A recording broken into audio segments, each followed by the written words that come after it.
Right now 7:20 p.m.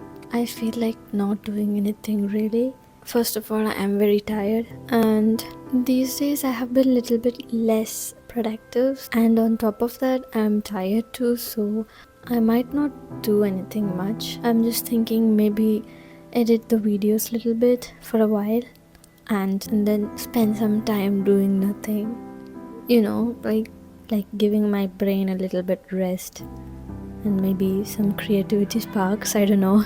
But yeah, I'm just going to take some rest.